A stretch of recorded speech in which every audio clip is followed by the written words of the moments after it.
그리스도에 대해서 잠시 생각해 봅니다. 모든 성경의 그 초점이 십자가입니다. 구약은 예언한 것이고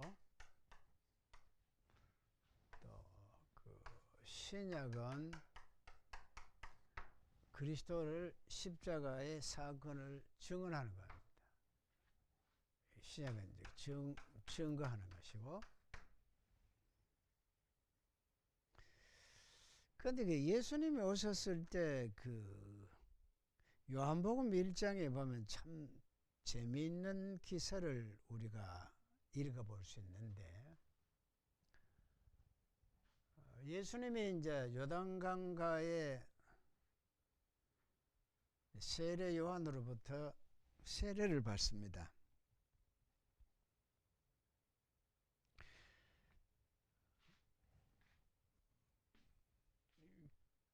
근데 그 이제 보면 그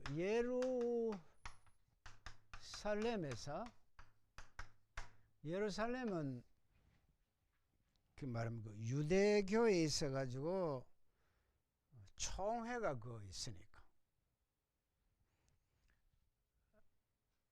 예루살렘에서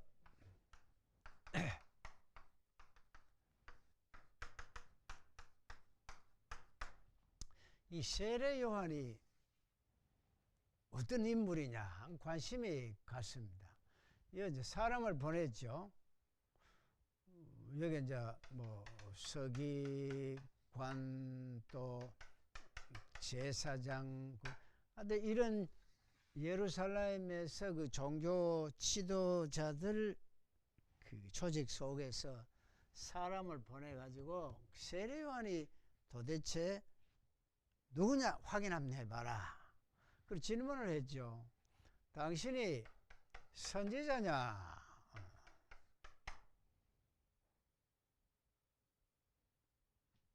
또 당신이 우리가 기다리고 있는 그리스도냐? 이렇게 질문을 했어요. 그래서 뭐 예레미야냐 엘리야냐 이제 이렇게 질문을 했죠. 왜 그러면 세례 요한에 대해서 선지자 중에 한 사람이냐 그리스도냐고 그 확인을 하기 위해서 사람을 보낸 이유는 구약의 신명기 18장 15절에 보면 이제 이런 말씀 나오죠. 여기에 근거해서 세례 요한이 어떤 분인지 확인하려고 했습니다. 그 모세가 이제 그 최종적으로 그 고별 연설이 바로 신명기 아닙니까? 이런 말씀 나옵니다. 네 하나님 여호와께서 너희 가운데 내 형제 중에서 너를 위하여 나와 같은 선지자 하나를 일으키리니 너희는 그의 말을 들을지니라. 이렇게 되어 있거든요. 그 뭐냐? 나는 이제 죽을 때 다 됐는데 나를 대신해서 이제 선지자를 보내는데 이 선지자의 말을 잘 들으라 되어 있어요. 이거는 이제 모세가 이스라엘 군중에게 하는 말씀이고, 이거 조금 더 나가면 18장 20절인지 그거 보면 직접 여호와께서 하시는 말씀이 나옵니다. 앞에 모세가 너희들에게 한 말이 있잖아. 그 선지자 중에 한 사람이 나타나는데 그 말을 잘 들어라 했지. 그 다음에 이제 하나님께서 내가 선지자를 보내는데 그 선지자의 말을 잘 들어라. 이제 이렇게 되어 있습니다. 이거는 이제 모세가 한 말이고 여호와께서 직접 한 말씀이거든요. 그리고 거기에 이 선지자가 이스라엘인한테는 하나의 그 메시아적 사고, 신앙의 그 대상이 되어 있었습니다.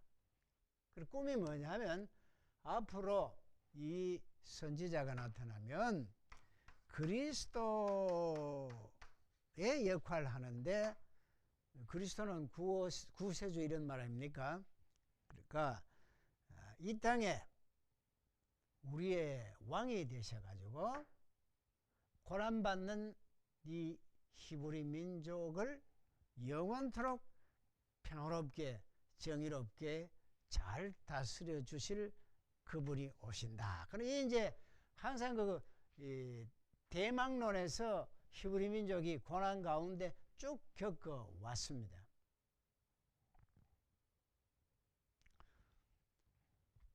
그러니까 이제 이 사람들이 그 세례 요한이 나타나서 세례를 베풀고 기적을 행하니까 우리가 기다리던 그분이 세례 요한 당신이냐 하니까 세례 요한이 아니다 했거든.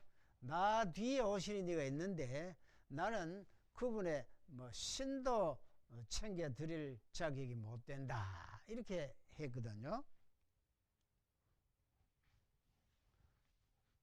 그러면 거기에 이제 그리스도가 세례 요한 앞으로 석 지나가니까 보라, 세상 죄를 지고 가는 하나님의 어린 양이로다 하면서 하나님의 아들로 고백합니다. 그게 바로 그리스도입니다. 하나님의 아들.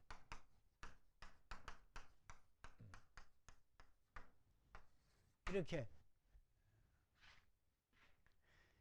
이런 고백은 가톨릭이고 프로테스탄트고 할 것 없이 그렇게 똑같이 그리스도론에서는 변함이 없습니다.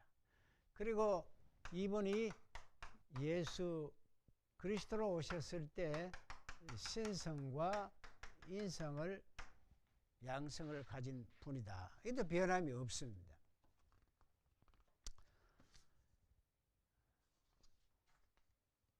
자, 그리고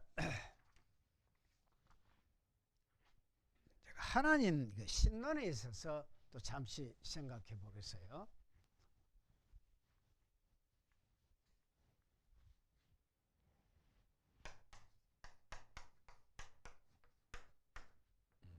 소위 이제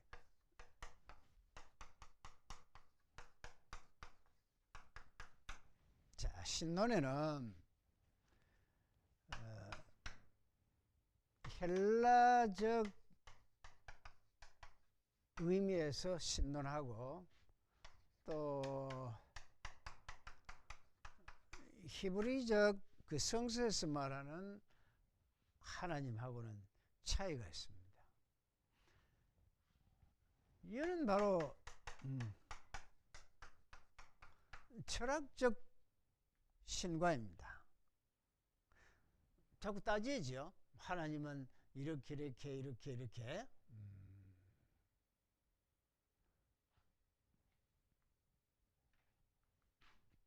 이 사람들은 신을 부인할 수 없는 것이, 이 종이가 예컨대 이렇게 있으면 이렇게 쭉 떨어지잖아요. 이렇게 떨어지는데 이 떨어지는 원리가 뭐냐? 만유인력의 법칙이다.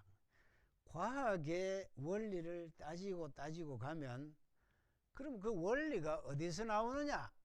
이렇게 따지면 그 근원이 신이라고 가정 안 하면 풀리지를 않습니다.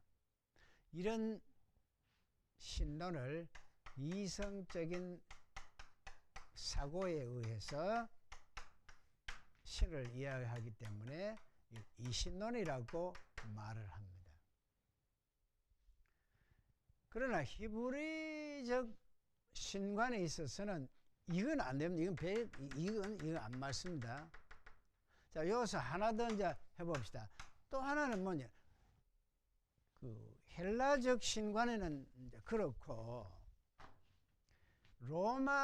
로마에서는 그 하나님을 어떻게 생각하느냐 하면 가장 가장 최고 가장 높고 태양 같은 절대적인 그런 존재로 생각을 했거든요.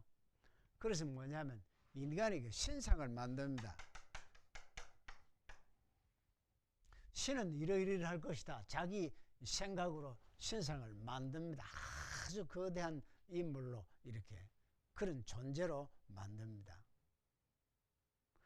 그 헬라의 그 아테네 신전에 가면 뭐 모든 신을 인간이 상상한 그대로 만들거든요. 그러나 성경에 말하는 하나님은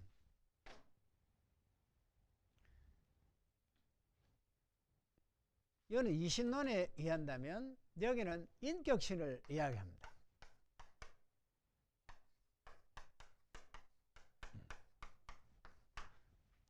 인격신은 뭐냐? 그 여기 이제 표현되는 것이 엘로힘,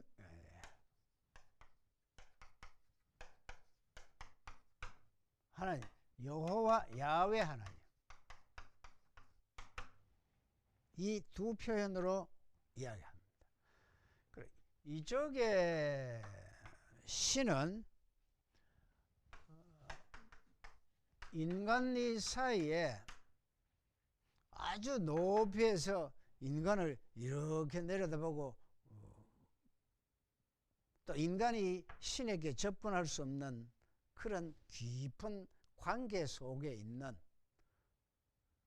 그런 신으로 생각을 합니다. 그러나 인격신이라는 것은 하나님께서 직접 인간과 대화하고 인간의 생사화복을 주관하는 그런 하나님, 또 인간이 하나님께 필요를 구하고 하나님께 영광을 돌리고 하는 그런 관계의 하나님, 그 인격신을 의미합니다. 그런데 인격신은 엘로힘이라고 부르기도 하고 어떤 때는 여호와라고 부르기도 하는데, 엘로힘이라고 표현될 때는 전지전능하시고 아주 그 무서운 위험의 그런 하나님으로서 인간이 잘못하면 죄지면 바로 죽여버리는 그런 무서운 하나님으로 표현할 때는 엘로힘입니다. 그러다가 차츰차츰 하나님이 인간의 그 어려움을 직접 같이 고난을 받으시고 같이 동행하시고 도우시는 그런 하나님으로 생각을 했습니다. 그때는 여호와 하나님입니다. 그리고 이건 이제 구약에는 여호와 삼마 이렇게 되죠. 여호와 삼마. 신약에 오면 임마누엘 하나님 이런 표현이 됩니다. 그 여호와 삼마는 동행하시는 그런 하나님입니다. 우리의 어려움을 막아주시고 이렇게 도우시는 그런 하나님으로 생각을 했죠. 그 여호와 삼마입니다. 그러나 신약에 와서 임마누엘 하나님은 더 깊은 의미를 갖고 있습니다. 그 예수님께서 내가 아버지 안에, 아버지가 내 안에, 너희들이 내 안에 이런 표현을 했거든요. 그 하나됨을 의미합니다. 연합입니다. 이때는 신약에 와서 성령이 함께 하신다 할 때는 성령이 내주하신다 이렇게 되잖아요. 그럴 때 임마누엘입니다. 임마누엘은 신비입니다. 그래 구약의 여호와 삼마하고 신약의 임마누엘하고는 아주 상당한 그런 차이가 있습니다. 임마누엘 하나님. 이런 사고가 그 가톨릭이나 우리나 같습니다.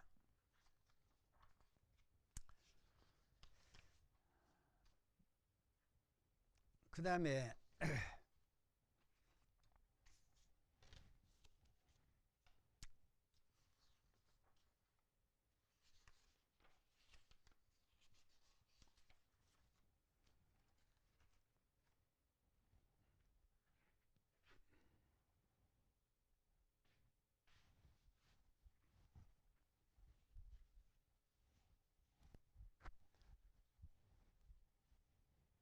구원론에 있어가지고 칭의 문제입니다.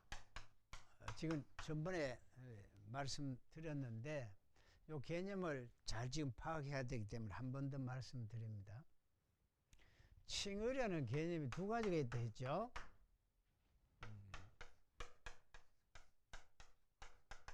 의롭게 되다 하는 의미하고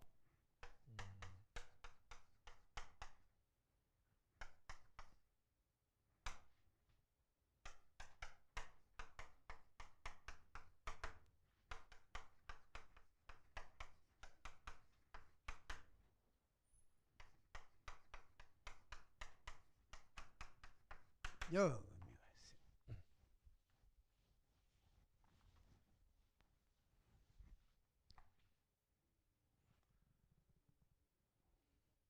요거는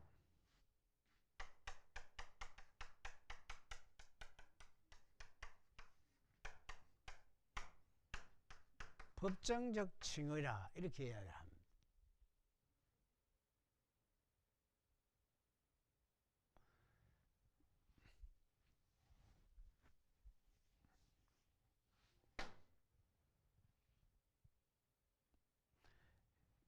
근데 이 개톨릭의 입장은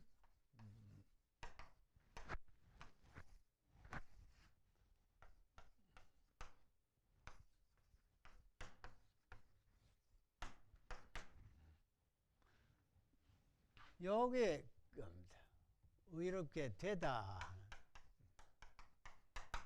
이건 자유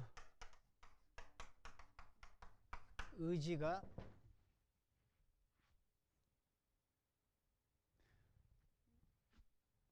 그리고 인간에게는 자유의지라는 것이 있기 때문에 인간의 노력에 의해서 의롭게 되었기 때문에 하나님께서 의롭게 만들었기 때문에 인간이 자꾸만 그 의롭게 되어 가야 한다 하는 그런 의미가 여기에 포함되어 있고요. 여기는 루터가 말하는 입장으로서 그 의롭다고 선언하다 이래 되니까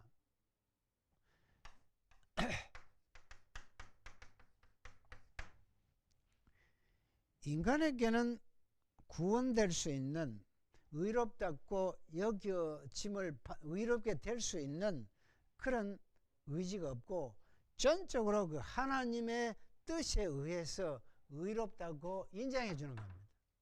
그럼 이거는 뭐냐? 항상 그 은혜에 대해서 감사하는 것이고 여기는 항상 의롭게 되기 위해서 제사를 드려야 됩니다.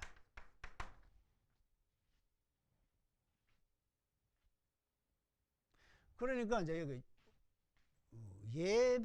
예배라는 의미가 개톨릭 쪽에서는 이제 제사가 되죠. 항상 드리는 건 제사 드리는 것이고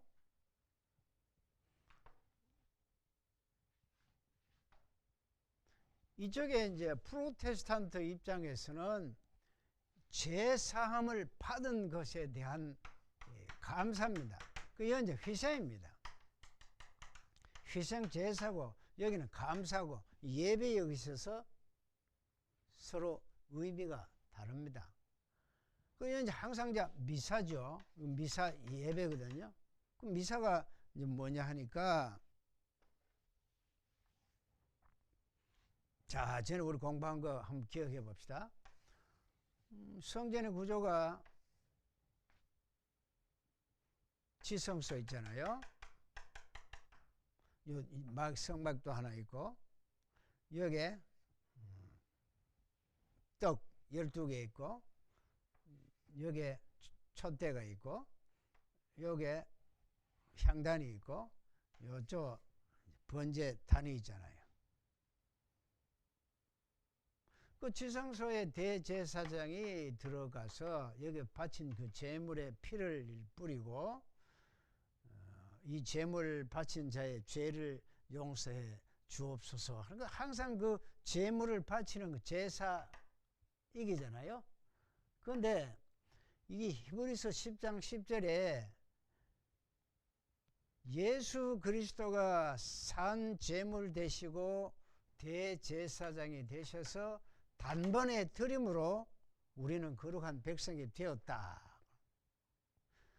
이 희생 제사로 이제 끝나버려. 한 번 제사로 완전히 완성되어 버렸습니다.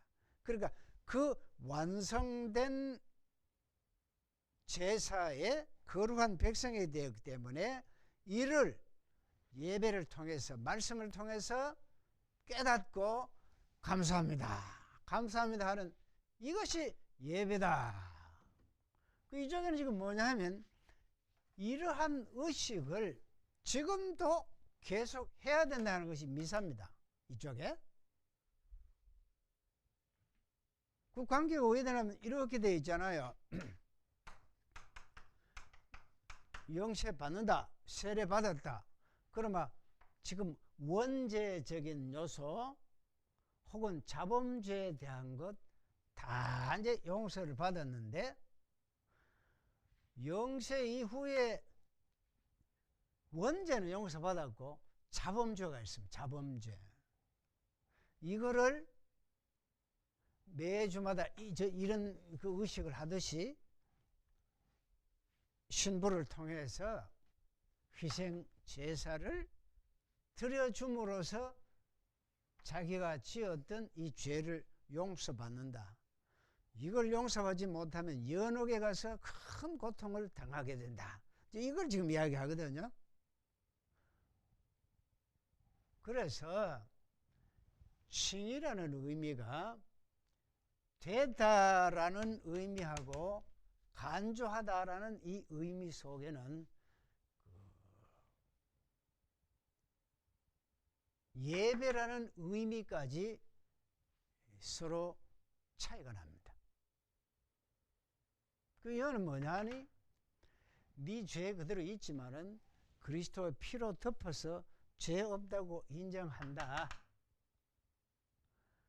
그러니까 성도가 이 죄인을 또 일주일 동안 생활을 하는데 이러이러한 죄성을 갖고 살았습니다. 이 죄인을 피로 덮으셔서 용서하신 것 감사합니다. 그리고 늘 그 은혜에 감사하는 행위가 죽을 때까지 계속되는 거예요. 이거는 뭐냐면 죽을 때까지 미사로 계속하는 거예요. 이 차이가 있죠. 이 사람들은 믿음에 대한 죄 용서에 대한 아주 확신을 갖고 있습니다. 왜? 매주마다 미사하고 참여해보면 끝이니까. 여기는 뭐냐면 말씀이니까 이게 맞는지 안 맞는지 이제 그런 허황한 생각을 할 때도 있다고요. 그리고 칭이라는 개념이 되다 하는 개념하고 선언하다 하는 개념하고 있다. 그럼 이제 이쪽에는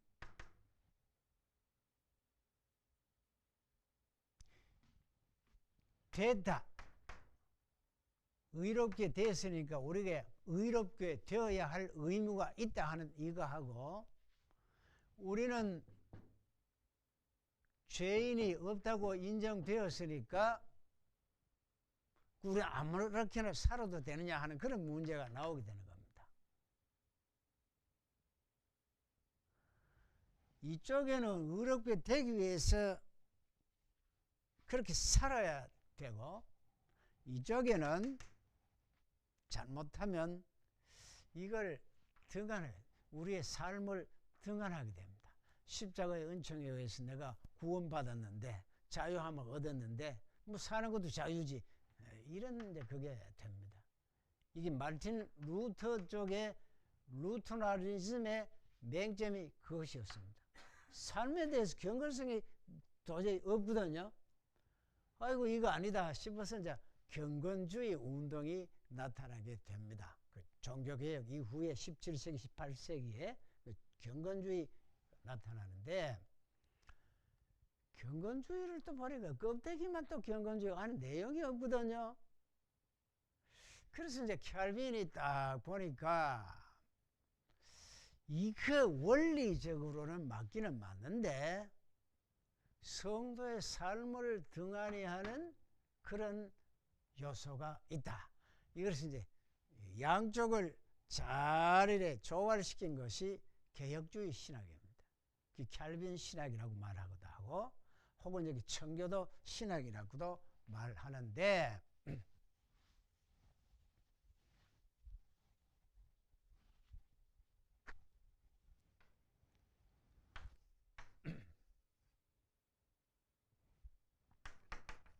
켈비니즘이라 하죠.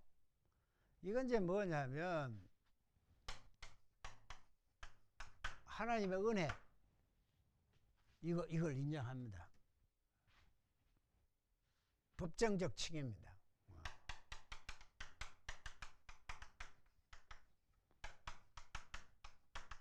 의롭다고 간주한다. 피로 덮어서 의롭다고 여겨주마. 그럼 여기서 끝이냐? 성화를 해요. 성화. 그냥 내버려두면 안 돼. 우리의 삶은 항상 구원 그 이후의 삶이 중요한 거야. 그럼 루터 쪽에 그는 이걸 참 등한히 했어요. 그 켈빈이 볼 때 그건 아니다 이거예요. 자, 이랬는데 제가 이제 마틴 루터를 공부하는 것이 대학 때부터 관심이 있어가지고 루터에 대해서 조금 책을 읽고 이렇게 했어요. 나중에 이제 루터에 대해서 본격적으로 공부하기 위해가 그 루터 전집 55권 미국 판이 있어요. 아주 이쪽에 멋들어지게 잘 썼습니다. 저기. 책을 읽어보면요, 그 한 페이지에 거의 빠지지 않고 나오는 그 단어가 grace입니다. 하나님 은혜, grace입니다. 십자가입니다. grace. 이게 막 차원에 나옵니다. 그리고 십자가의 은혜, 이번에 그 신학을 십자가 신학이란 말 하거든요. 차도 처음에 이제 그걸 하는데, 근데 오늘날 각 교회의 설교 패턴들이 켈빈 쪽에 주로 그걸 합니다. 켈빈의 그 신학을 개혁주의 신학이라고 말을 하는데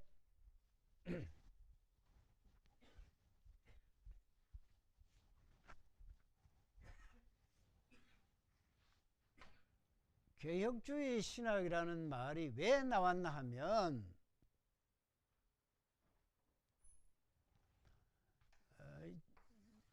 이태리고 여자 독일이고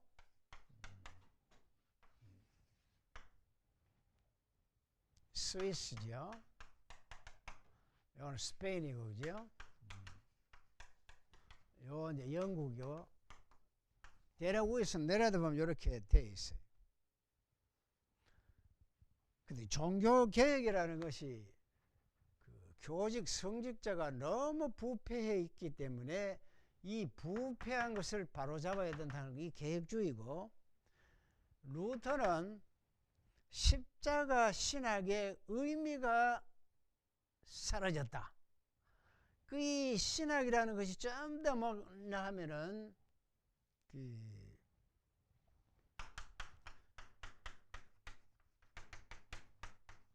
스콜라 신학이 참 점령하고 있기 때문에 이게 성서 해석에서 잘못된 것이다. 스콜라 신학이 뭐냐면 하나님의 은혜하고 자유의지, 인간의 선행이 합쳐서 구원을 이룬다 하는 이게 잘못됐다는 거예요. 이게 복음이 아니라는 겁니다.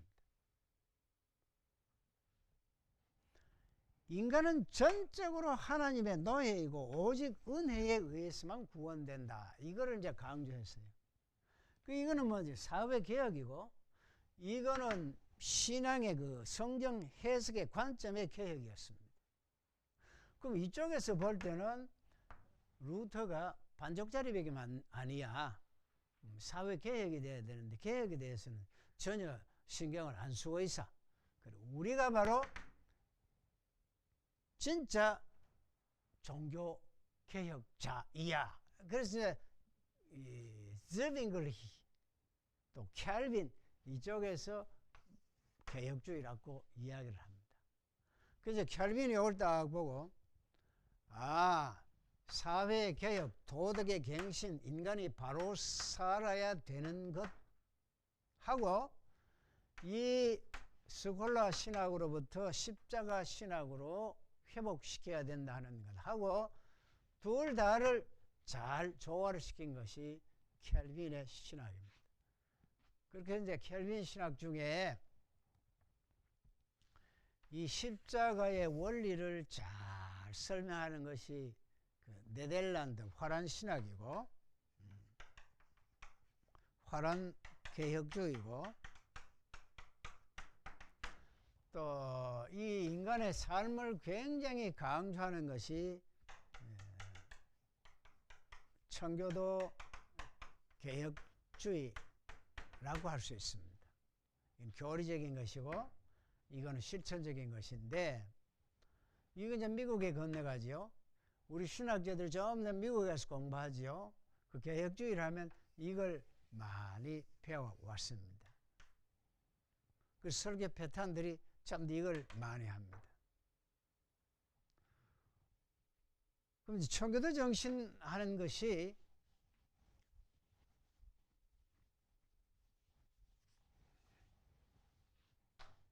자본주의의 윤리 강령으로 되어 있거든요. 그럼 이건 뭐냐면 자본주의 경제잖아요. 이 경제도 하나님이 주신 복이기 때문에 이 경제 활동을 그러니까 정직, 근면, 청렴, 뭐 이런 덕목을 가지고 살아야 된다. 다시 말하면 그 아주 성화의 삶을 경건하게 살아야 된다. 이것이 성도에게 책임이다. 이걸 이제 굉장히 강조를 하잖아요. 그래서 한국 교회의 그 설교 패턴들이 주로 이걸 많이 합니다. 그러나 이쪽에 이 원리를 강조 안 하는 것은 아니지만은 이것보다는 이쪽으로 자꾸 강조를 하기 때문에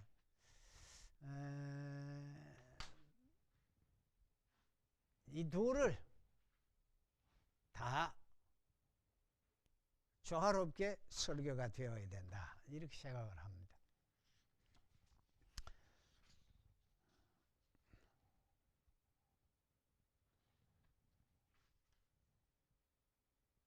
그 내가 알고 있는 참 그 교회 그 목사님은 막 설교 때마다 이제 이쪽이 이겁니다. 이쪽이 오직 은혜로 구원된다 하는 이걸 맞습니다. 이거 맞는데 하나 놓치는 것이 뭐냐 하면 야고보서입니다. 저는 이렇게 생각해요. 그 복음이라고 하는 그 범주는 로마서적인 요소와 야고보서적 요소 둘 다 이야기하고 싶습니다. 로마서의 원리는 바로 이겁니다. 오직 하나님의 은혜, 오직 믿음으로 구원된다. 그 믿음에는 인간의 어떤 공적과 인간의 행위는 개입되는 것이 아니다. 오직 하나님의 은혜, 믿음으로만 구원된다. 그러나 야고보서는 뭐냐면 구원받은 그 이후에 행함이 없는 믿음은 죽은 믿음이라 이렇게 이야기를 하거든요.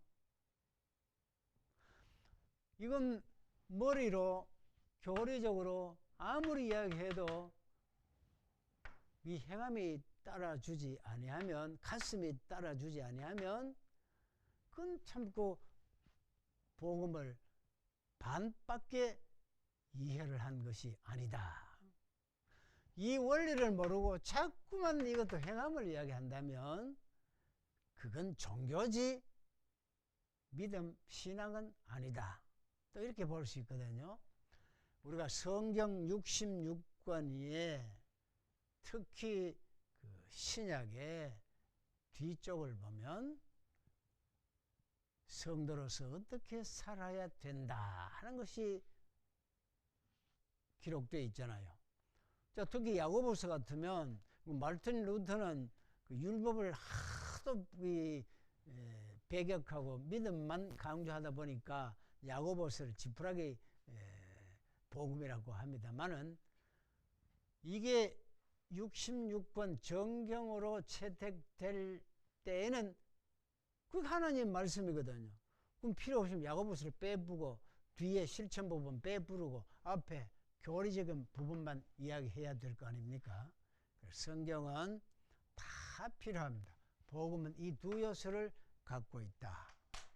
개혁주의의 근본 정신이 이 둘을 다 이야기하고 있다.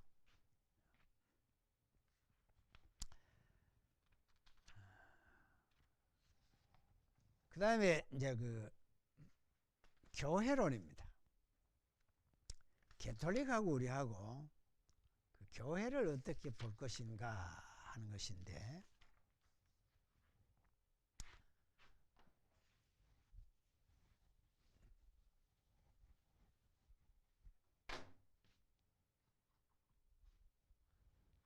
교회는 이제 가시적 교회가 있고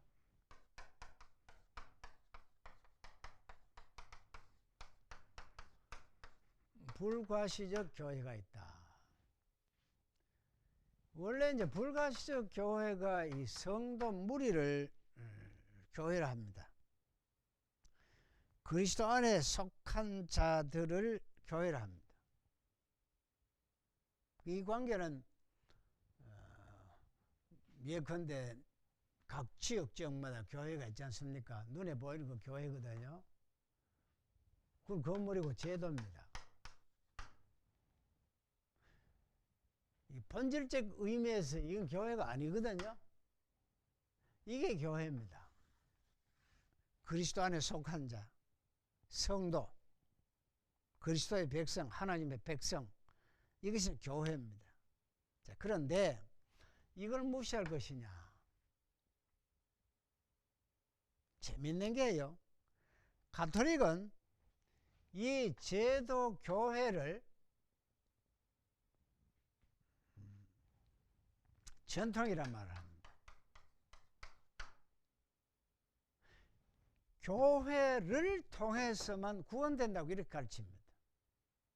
여기에 프로테스탄트하고 가톨릭하고의 근본적인 교회관의 차이가 있습니다.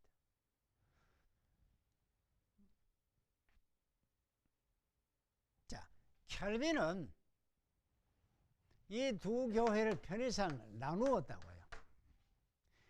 원래 교회는 이것인데 눈에 보이는 이 제도적 교회도 하나님께서 인정하시고 이 교회의 성령이 함께 하셔서 이 교회에 소속된 자들을 훈련시키고 또 성도답게 만드는 그런 곳이기 때문에 중요하다고 했습니다.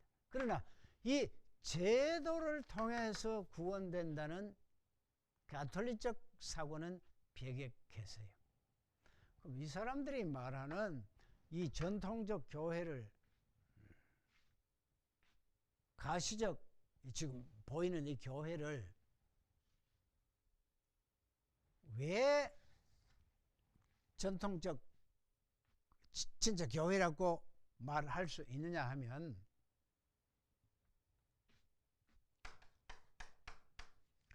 이 사도 위에 교회가 세워졌거든요. 이 사람들의 주장이 그렇습니다. 사도 위에 교회가 세워졌다. 이 사도는 제일 처음에 베드로다. 이 베드로는 예수님의 대행자, 예수님의 대리자다. 이렇게 생각하죠. 그러니까 이 위에 교회가 세워졌으니까 바로 이 교회가 성경을 해석하고 또 이 교회 안에 속한 자들을 구원하는 역할을 갖고 있다. 그리스도 안에 속한 자가 구원되니까 여기 지금 사도라는 것이 바로 그리스도를 대신하니까 이런 이제 그 사상을 깔고 있기 때문에 가톨릭에서 말하는 교회관과 이제 프로테스탄트가 말하는 교회관 차이가 있습니다.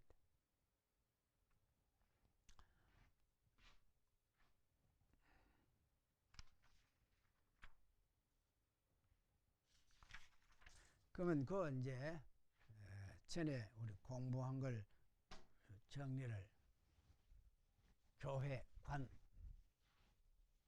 왜 이 사람들은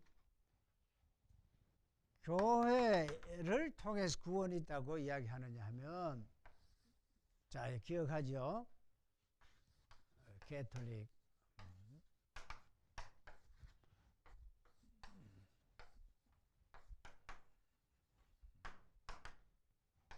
베드로를 어떻게 볼 것이냐 하는 베드로 대행자 예수님의 대리자고 이건 증인이다. 차이가 나잖아요.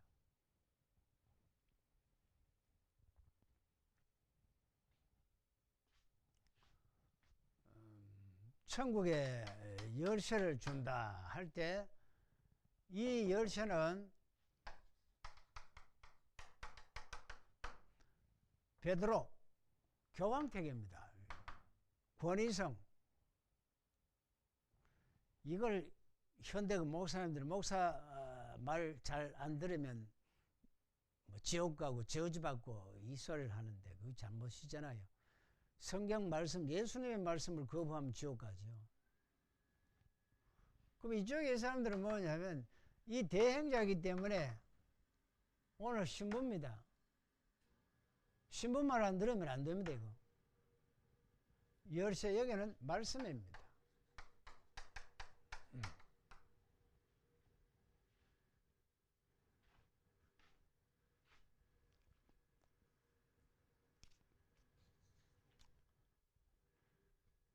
그럼 이제 반석 베드로야 반석 위에 교회를 세워라 이렇게 있거든요.